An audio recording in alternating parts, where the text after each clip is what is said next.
Hello everyone, welcome back to exampler CH. Good morning, नमस्कार सभी लोगों को। फ्रेंड्स, आज विलियम वर्ड्सवर्थ के 3 ऐसे पोएम्स के बारे में बात करने वाले हैं जो बहुत ही इंपॉर्टेंट है, वन लाइनर है। आइए हाईलाइट बता देता हूँ। आज का जो पहला पोएम है द सॉलिटरी रीपर, उस पर बेस्ट कुछ इंपॉर्टेंट वन लाइनर है। सेकेंड की बात करते हैं, वो है ओड टू ड्यूटी। और थर्ड पोएम है आज का माइकल, सिफर्ड पोएम है, पेस्टोरल पोएम है। आइए शुरू करते हैं आज का वीडियो द सॉलिटरी रीपर से। क्वेश्चन नंबर 1 कह रहा है the solitary reaper is Wordsworth lyric. तो एक बात जान लीजिएगा, ये कुछ लोग लिरिक इसको मानते हैं, वैसे वर्ड्सवर्थ का लिरिक माना जाता है। सम क्रिटिक्स कंसीडर्ड इट बैलेड। तो इसमें बड़ा कन्फ्यूजन है बोर्ड की तरफ से भी, तो ध्यान रखिएगा। कुछ लोग इसे बैलेड मानते हैं और कुछ लोग lyric. It was published in poems in 2 volumes. कब आया था? 1807 में। तो यह पब्लिश कब हुआ था? Solitary reaper poems in 2 volumes 1807। Done. It was written in 4-8 lines stanza. कह रहा है कितना? 4 स्टेंजा है, कितने लाइन का? 8 लाइन का। ठीक, 4-8 लाइन स्टेंजास इन एम्बिक टेंट्रामीटर। एम्बिक टेंट्रामीटर में है। राइमिंग क्या है इसका? तो A B C C D D, A B C C D D. The poem seems to be more a vision than a piece of imagination. तो कह रहे द पोएम जो है ना, एक स्वप्न की तरह है। कल्पना का जो पीस कह सकते हैं ना, जो कल्पना है, कल्पना से कहीं ज़्यादा यह स्वप्न लगता है। ऐसा पोएम को माना जाता है, ऐसा लगता है poem. Wordsworth gets the idea of composing this poem when he passes through a field where he sees a highland hill girl. अब यह कविता उस समय इन्होंने कंपोज किया जब वो एक पहाड़ी को पार कर रहे थे और उनको एक हाईलैंड हिल गर्ल दिखाई दी, और वहाँ से ये आइडिया उनको मिलता है द सॉलिटरी रीपर लिखने के लिए। The girl is singing a song while reaping. जब वो फसल काट रही थी तो वो लड़की गीत गा रही है, ऐसा ये देख रहे हैं। She seems to be singing in Gaelic. Gaelic Erse Gaelic language इसको बोलते हैं। तो कह रहा है कि she seems to be singing in Gaelic. तो अर्स गैलिक लैंग्वेज में, अर्स भी बोलते हैं उस लैंग्वेज को, तो अर्स या गैलिक लैंग्वेज में वह गाती हुई प्रतीत हो रही है। The poem has 32 lines with 4 stanza consisting 8 line each. मैंने पहले ही बता दिया है कि 32 लाइन है, 8 लाइन की, प्रत्येक क्या है? 4 स्टेंजा है इसमें। The poet is Democrat. Democrat का मतलब होता है प्रजातंत्रवादी या लोकतांत्रिक कह सकते हैं। पोएट प्रजातंत्र को, डेमोक्रेसी को मानने वाला व्यक्ति है, इसलिए इसे डेमोक्रेट कहते हैं। He believes in equality of gender. और जहाँ प्रजातंत्र की बात होगी वहाँ इक्वलिटी ऑफ जेंडर होगा, यानी किसका अधिकार? समानता का अधिकार। और इसमें जेंडर मतलब समझ रहे हैं ना, लिंग में कोई भेदभाव नहीं हुआ है, ऐसा वो विश्वास करता है। He makes a simple Scottish मैडन। मैडन माने होता है कुंवारी लड़की, यानी एक स्कॉटिश मैडन को वो अपने पोएम का क्या बना रहा है? हीरोइन बना रहा है। देखिए कितनी बड़ी बात है। The song of this girl is more thrilling, बहुत ही थ्रिलिंग, रोमांचक है, than that of a nightingale और द कुकू। किसकी अपेक्षा? जब वो गा रही है ना, तो नाइटिंगल भी उसके सामने फेल है, साथ ही साथ कुकू कोयल भी फेल है। बुलबुल और कोयल जैसी चिड़ियाँ भी उसके सामने फेल है। ऐसे वो लड़की गीत को गा रही है। The music in this poem has a magical haunting quality. कह रहे हैं कि यह जो पोएम में यह जो म्यूजिक है ना, एकदम मैजिकल, जादुई है। हांटिंग मतलब होता है ना डराने वाली, ऐसी क्वालिटी है, मतलब फुल्ली मैजिकल है, जादुई आवाज़ है इसमें। It seems that she is singing the sad song. लेकिन ऐसा लग रहा है कि वो लड़की एक सैड सॉन्ग गा रही है, नेचुरल सारो, किसी के डेथ पर या कुछ लॉस हो गया है या किसी के दर्द में, यानी ये सैड सॉन्ग है, चाहे वो नेचुरल सारो यानी डेथ पर हो, लॉस पर हो या पेन पर हो, ऐसा प्रतीत हो रहा है। कभी कैसा कह रहा है, but he is not sure of the theme. लेकिन अर्स गैलिक लैंग्वेज में है, इस लेखक कह रहा है, पोएट कह रहा है फ्रेंड्स, कि थीम पूरी तरीके से मैं श्योर नहीं हूँ, लेकिन उसे लग रहा है कि वो सैड सॉन्ग ही है। सी कंटिन्यूज हर सिंगिंग वाइल वर्किंग। और काम करते करते वो अपने गीत को गा रही है। The poet listen to her song while mounting up the hill. कब? जब वो पहाड़ी पर चढ़ रहे होते हैं तब उसके गीत को क्या करता है, कभी सुनता है। The music in my heart, देखिएगा ये लाइन है वहीं से, the music in my heart I bore, यानी वो संगीत मेरे दिल में बस गया। Long after it was had heard no more, तो कह रहा है कि इसके पहले इस तरह का जो संगीत है फ्रेंड्स मैंने नहीं सुना था। ठीक है, ये रहा द सॉलिटरी रीपर। बढ़ते हैं माइकल की ओर। माइकल की बात कर लेते हैं। माइकल जो है is a Wordsworth pastoral narrative poem, तो ध्यान रखिएगा माइकल जो है एक पेस्टोरल नैरेटिव पोयम है। Done. It was written in the autumn, autumn मन होता पतझड़, कब? शरद ऋतु यानी पतझड़ में लिखा गया है। एंड अर्ली विंटर ऑफ 1800, कब? जब शुरुआत होता है ठंडी का 1800 में, तब कहाँ से? तो dove cottage town and Grasmere, dove cottage से यह पोयम लिखा गया है Michael. It was publish second volume of the lyrical ballads 1800, तो कह रहे हैं कि 1800 में जो लिरिकल बैलेट का सेकेंड वॉल्यूम आया था, प्रीफेस ऐड हुआ था इसमें ना, तो उसमें यह जोड़ा गया था Michael. In her diary Dorothy call this poem, ये इंपॉर्टेंट हो जाता है। अपने डायरी में डोरोथी ने इसे द शिपफोल्ड पोयम बोला है, ध्यान रखिएगा, शिपफोल्ड पोयम डोरोथी वर्ड्सवर्थ ने माइकल को बोला है। The poet writes about man, किसके बारे में लिखता है? व्यक्तियों के बारे में। हार्ट ऑफ मैन, व्यक्तियों के दिलों के बारे में। ह्यूमन लाइफ, मानव जीवन के बारे में। And relationship of man and nature, और प्रकृति और व्यक्ति के संबंधों को इसमें लिखता है। माइकल इज शिफर्ड, माइकल क्या है? एक चरवाहा है। ही लिव्स इन ग्रासमेर वेल, और वह ग्रासमेर वेल माने घाटी में रहता है। ठीक है, आगे बढ़ते हैं। He is 18 years old, he is 18 years old, वो कितने साल का है फ्रेंड्स? तो 80 साल का है Michael. He loves the rocks and fields, वह पत्थरों से, चट्टानों से और फील्ड्स बने खेतों से बड़ा प्रेम करता है। हम किसकी बात कर रहे हैं? माइकल की। इसाबेल इज वाइफ, इसाबेल जो है उसकी पत्नी है, तो दो कैरेक्टर हो गए, माइकल और Isabel. She is 20 years junior to him, और सुन लीजिए 20 साल जूनियर है कौन? इसाबेल, किससे? माइकल से।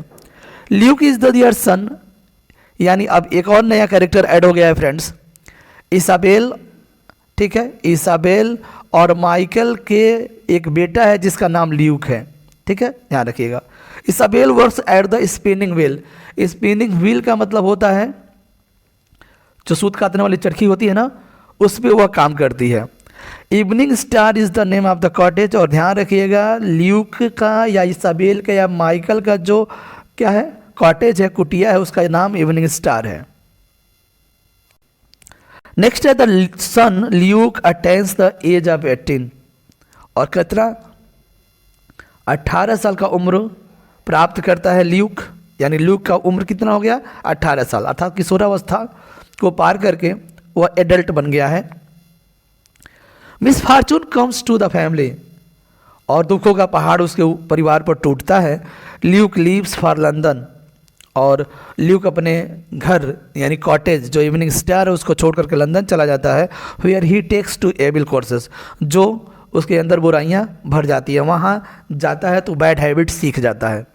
माइकल एंड इसाबेल डाई, देखिए फ्रेंड्स माइकल और इसाबेल मर जाते हैं। The cottage is pull down, और जो कॉटेज होता है इवनिंग स्टार वो भी ख़त्म हो जाता है। There remains the oak tree only, अच्छा ये भी इंपॉर्टेंट क्वेश्चन है कि क्या बच जाता है?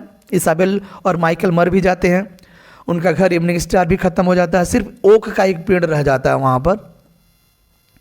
This poem is full of pathos, यह पोयम जो है ना फ्रेंड्स एकदम दुखों से भरा हुआ है, पैथस से भरा हुआ है। इट इज़ माइकल्स मॉरलिटी, यह माइकल की नैतिकता है। Which helps in feeling the depths of passion, ambition and pathos, कह रहे जो बड़ा मदद करता है उसके भावनाओं को, यानी पैशन उसके जुनून की गहराइयों को, एम्बिशन इच्छाओं को और दुखों को। आगे बढ़ते हैं। Michael lives to love his son, किस लिए जीता है? सबसे बड़ी बात है यह friends, Michael lives to love his son, अपने बेटे से प्रेम करने के लिए जीता है। लेकिन बेटा जैसे ही 18 का उम्र पार करता है वह छोड़ करके लंदन चला जाता है, और उसके अंदर बुरी आदतें आ जाती हैं, और इसाबेल और माइकल दोनों अकेले पड़ जाते हैं और अंततः मर भी जाते हैं। The moral failure of his son breaks his heart, यानी उसके अंदर जो नैतिकता है ना, वो जो समाप्त हो जाती है, असफलता है ना, उसके दिलों को तोड़ देता है। किसके? माइकल के। माइकल का जो हार्ट है वो ब्रेक हो जाता है उसके लड़के की वजह से। Luke is good when he is in contact with nature. ये लाइन ध्यान रखिएगा, ल्यूक बहुत ही अच्छा था जब वो किसके कांटेक्ट में था? नेचर के कांटेक्ट में था। एक्चुअली फ्रेंड्स, वर्ड्सवर्थ यही तो बताना चाह रहे हैं कि हमें जो प्रकृति को नहीं छोड़ना चाहिए, उनके कांटेक्ट में ही रहना चाहिए, ऐसा वो बताने की कोशिश करते हैं लगभग पोएम्स में। But when he goes to London he becomes a prey to evil habits. लेकिन जैसे ही वो लंदन जाता है बुरी आदतों का शिकार हो जाता है, ऐसा बताया जा रहा है। हेंस इस तरह से this poem narrates the tragedy of Michael's. इस तरीके से देखा जाए तो ये पोयम जो है किसके? माइकल के जो चूर चूर हो गए उम्मीदें हैं, और जो अनअडॉर्न ब्लैंक वर्स, और जो अनअडॉर्न मतलब जो अलंकृत नहीं है, उसकी ट्रेजेडी को क्या कर रहा है? कहानी कह रहा है यह पोयम। उसकी सपने चूर चूर हो जाते हैं। ठीक, आगे बढ़ते हैं। It is the most directly biblical of Wordsworth poem. ऐसा माना जाता है कि जो माइकल पोयम है फ्रेंड्स, वह डायरेक्टली बाइब्लिकल है। क्या है? डायरेक्टली बाइब्लिकल है। बढ़ते हैं आगे, वो टू ड्यूटी की बात करते हैं फ्रेंड्स। ओ टू ड्यूटी जो है, O to duty is Wordsworth poem which is didactic and ethical in tone. Tone में कैसा है? ये तो डिडैक्टिक है। डिडैक्टिक का मतलब होता है शिक्षणात्मक, शिक्षा देने वाला। इथिकल माने होता है नैतिकता वाली, यानी एक तो नैतिकता वाली और दूसरा शिक्षणात्मक या शिक्षात्मक कह सकते हैं, शिक्षा देने वाली और नैतिकता देने वाली पोयम है वर्ड्सवर्थ का ode to duty. It is composed in 1805। Compose कब हुआ था? 1805 में। पब्लिश होता है 1807 में। There is a reflective lyric है, ओड है, लिरिक है। रिफ्लेक्टिव मतलब प्रतिबिंबित करने वाला लिरिक है। ही अपेंडेड, अपेंडेड का मतलब जोड़ा जाता है। अ नोट इट सेइंग, कहते हुए, क्या कहते हुए? कि this ode is on the model of Gray's ode to adversity. ये स्टार लगा सकते हैं फ्रेंड्स, इंपॉर्टेंट है। कह रहा है कि this ode is on the model of Gray's ode to adversity, यानी ओड टू एडवर्सिटी जो थॉमस ग्रे का है ना, उस पर बेस्ड है ओड टू ड्यूटी। लेकिन आगे कह रहे हैं कि which is copied from Horace to fortune. लेकिन यह पोयम जो है फ्रेंड्स, कह रहा है कि ये थॉमस ग्रे के ओड टू एडवर्सिटी पर बेस्ड है, लेकिन जो ओड टू एडवर्सिटी है ना, वो भी कॉपीड किया गया है। कॉपी किया किसका? होरेस टू फॉर्च्यून का। ठीक, आगे बढ़ते हैं। The poet offers the nature and function of duty. इसमें ड्यूटी के कर्तव्यों और उसके नेचर यानी प्रकृति को बताता है poet. He calls duty the stern daughter of the voice of God. ये इंपॉर्टेंट लाइन है, ध्यान रखिएगा। The stern daughter of the voice of God किसको बोला है? ड्यूटी को बोला, stern daughter. Duty becomes a correcting rod. क्या हो जाता है? करेक्टिंग रॉड मतलब सरिया, ये शुद्ध करने वाला जो डंडा है ना, वो डंडा हो जाता है टू चेस्टाइज, पवित्र करने के लिए उन पीपुल को, उन लोगों को हु हैव गॉन एस्ट्रे, जो पथभ्रष्ट हो गए हैं।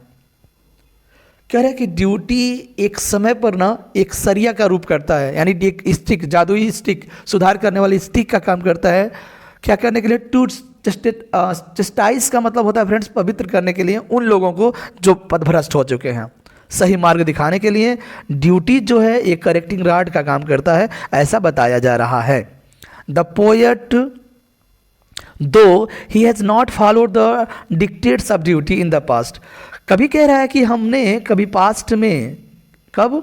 पास्ट में कभी उसके डिक्टेट्स को, उसके शिक्षा को हमने नहीं फॉलो किया।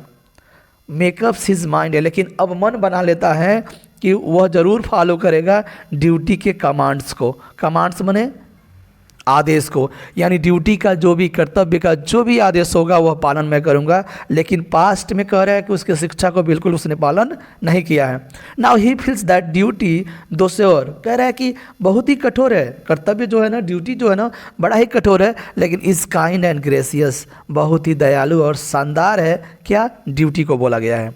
ही likes to be her enlightened bondman. क्या हो रहा है? इनलाइटेंड माने एक तरह से सूचित करना होता है, लेकिन कह रहा है कि वो क्या बनना चाहता है? बॉन्डमैन, यानी उससे हमेशा जुड़े रहना चाहता है। किसके? ड्यूटी से।